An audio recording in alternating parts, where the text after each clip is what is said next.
கிடைத்திருக்கும் முக்கிய செய்தி. பாலமேட்டில் ஜல்லிக்கட்டு நடைபெறும் பகுதியில் மின்தடை ஏற்பட்ட நிலையில் மருத்துவ பரிசோதனை தற்காலிகமாக நிறுத்தப்பட்டுள்ளது.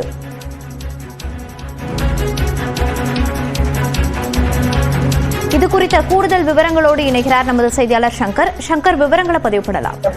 மோனிஷா, தற்பொழுது பாத்தீங்கன்னா பாலமேடு ஜல்லிக்கட்டு போட்டியில் பங்கேற்க 1900 நபர்கள் ஆன்லைன்ல பதிவு செய்திருந்தாங்க.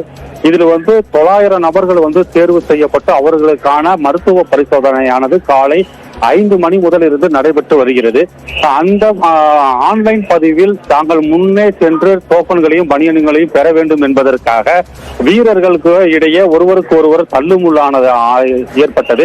இந்த தள்ளுமுள்ளில் தற்காலிகமாக அமைக்கப்பட்டிருந்த தடுப்பு சுவரானது சேதமடைந்ததன் காரணமாக காவல்துறையினர் லேசான தடியடி நடத்தி அவர்களை அமர செய்து வைத்து உள்ளனர்.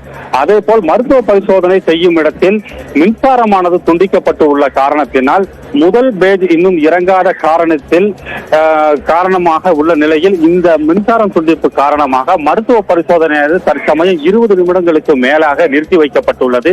முதல் அணியினர் மட்டும் 50 பேர்கள் தேர்வு செய்யப்பட்டு அவர்களுக்கு உணவு அளித்து வரும் நிலையில் இந்த மின்சார துண்டிப்பு காரணமாக இரண்டாவது அணியில் பங்கேற்க உள்ள வீரர்களின் மருத்துவ பரிசோதனை தற்சமயம் நிறுத்தி வைக்கப்பட்டுள்ளது. மோனிஷா, விவரங்களை பதிவு செய்தமைக்கு நன்றி சங்கர்.